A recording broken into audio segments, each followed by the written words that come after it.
मनोज जरांगे अंतरवाली सराटीत मराठा समाजाची राज्यव्यापी बैठक आज घेत आहेत। मुंबईतल्या आंदोलनाच्या महानियोजनाकरता ही बैठक बोलवली गेलेली आहे।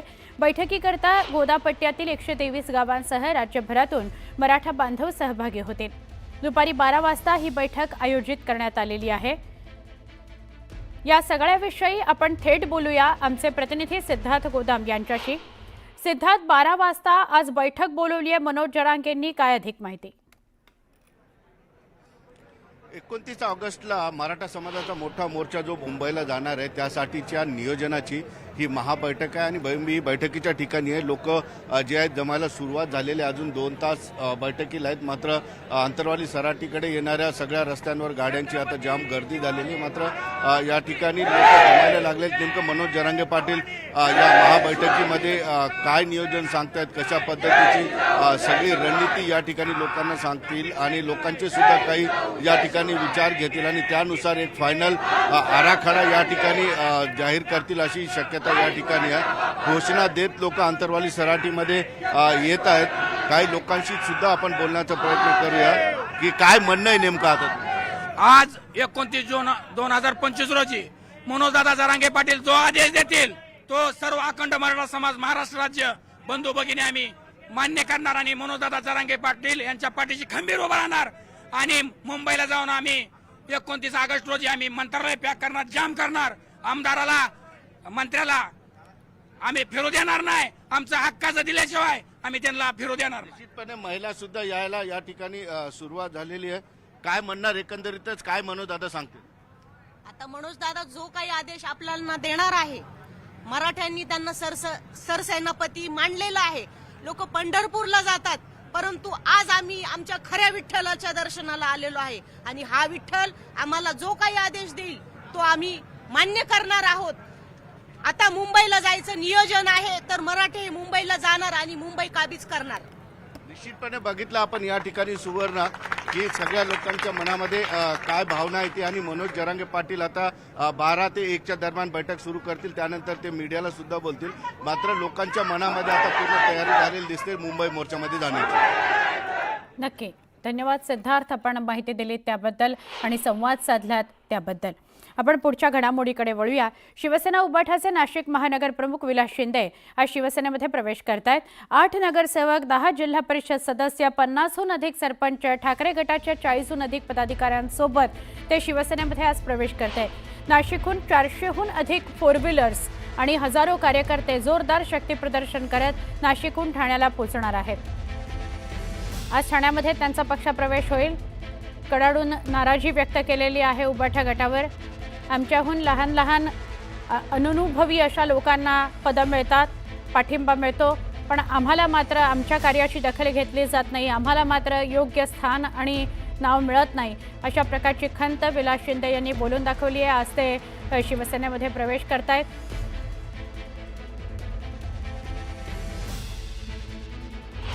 कधी कोणी पाहत नाही आमच्याकडे, पण गरज नाही, लोक आम्हाला काही फॉलो करतात, आम्ही लोकांचे कामं करतो। पण एकनाथ शिंदे साहेब 16-16, 18-18 गड्डे काम करतात, ते पण सामान्य कुटुंबातले, त्यांना काही मिळवायचं नाही। पण खऱ्या अर्थानं जर आज त्यांनी हे पाऊल उचललं नसतं तर आज मला वाटतं हे 60 आमदार तुम्हाला दिसले नसते। 60 आमदार दिसणं नाही म्हणजे काही संख्या नाही आहे, पण त्यांच्या पाठीमागे असलेल्या ज्या मतदारसंघातले काही लोक आहेत त्यांचे काही काम आहे, आज आपल्याला वेगळ्या पद्धत। मी एकनाथ शिंदे साहेबांची प्रतिमा आमच्या डोळ्यासमोर वेगळी होती, पण ज्यावेळेस जवळ आम्ही गेलो त्यांचे विचार समजून घेतले, त्यांना काही अपेक्षा नाही, ते फक्त विचार टिकवण्यासाठी, विचार पुढे घेऊन जाण्यासाठी काम करतात। मग त्यांच्या खांद्याला खांदा लावून आम्ही काम करायचं ठरवले। आज आम्ही आमच्या घरीच जातोय। निष्ठावान लोक आहे आम्ही, आम्हाला माहिती आहे आमची काही पात्रता ती, आमच्या पक्षाला असं वाटतं की आमची पात्रता पक्षाला माहिती आहे, पण आमचं मूल्यमापन तिथपर्यंत जात नाही ना। आमचे मूल्यमापन करणार जीड आहे ना ते वेगळ्या पक्षावर सांगतात ना, आलं का लक्षात? आणि जिथं आमची प्रतिमा वेगळी करून सांगतं, आम्ही 30 वर्ष, तुम्ही आमच्याशी डायरेक्ट कॉन्टॅक्ट करा, आम्हाला विचारा काय तुला अपेक्षित आहे, काय केलं पाहिजे। नाही करू शकत का? मी राऊत साहेबांकडे गेलो, त्यांना सगळं निदर्शनास आणून दिलं, त्यांनी समजून घेतलं। मला आदर आहे ना, त्यांचाही आदर आहे, पक्षप्रमुखांचा आदर आहे, पण ज्यांचं ऐकून माझ्यासारखे खितपत असे काही शिवसैनिक पडले ज्यांना न्यायच मिळाला नाही, त्यांना कधी न्याय मिळायचा? हा चेहरा आणि हा मित्र मला लाभतो याचा सगळ्यात जास्त आनंद मला आहे आणि शिंदे साहेबांना। महापालिकेत काही चित्र बदलेल का त्यांच्या येण्याने? निश्चितपणे बदलणार आहे। महापालिकेतलं चित्र बदलायला खूप दिवस पण नाही। मी तुम्हाला एवढं सांगतो, पुढच्या 30 दिवसानंतर आपण सगळे भेटू आपल्याला शिवसेनेची एक वेगळी ताकद विलास अण्णांच्या रूपानं वाढलेली दिसेल.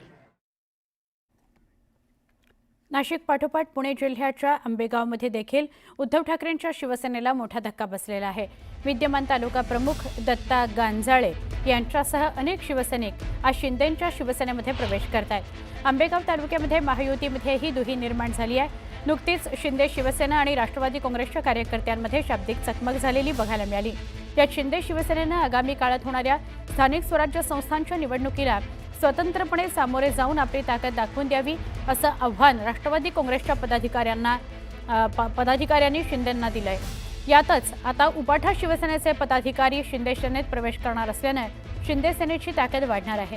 त्यामुळे आगामी काळात होणाऱ्या मनसर नगरपंचायतीसह इतर स्थानिक स्वराज्य संस्थांच्या निवडणुकीमध्ये नक्की कशा पद्धतीचा राजकीय संघर्ष बघायला मिळतो याबाबत उत्सुकता आहे. पुण्याच्या सारथी संस्थेतील पायऱ्यांच्या कामावरून अजित पवारांनी नाराजी नोंदवली. पावसामुळे सारथीच्या इमारतीच्या पायऱ्यांवर पाणी साचलं. पायऱ्यांमुळे लावलेल्या ग्रेनाईटमुळे पाणी मुरत नसल्यानं पाणी साचतंय. त्यामुळे अजित पवारांनी पीडब्ल्यूडीच्या अधिकाऱ्यांवर नाराजी व्यक्त केली.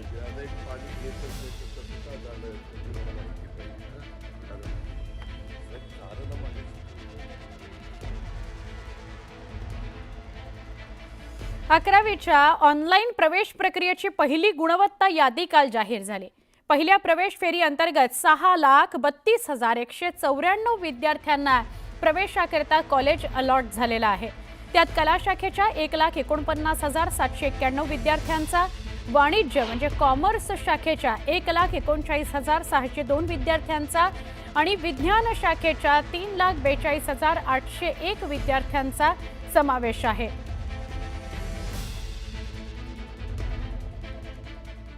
अकरावीची पहिली गुणवत्ता यादी ज्याच्याविषयीची अपडेट. राज्यभरात 12,71,295 विद्यार्थ्यांचे कॉलेज अलॉट करण्याकरता अर्ज आलेले होते.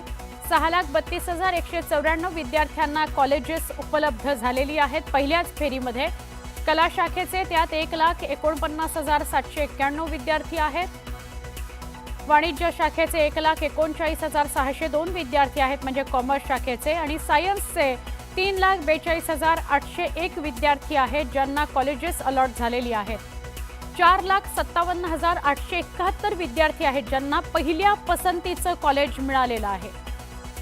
6,39,101 विद्यार्थ्यांना या पहिल्या फेरीमध्ये महाविद्यालय मिळालेलं नाही.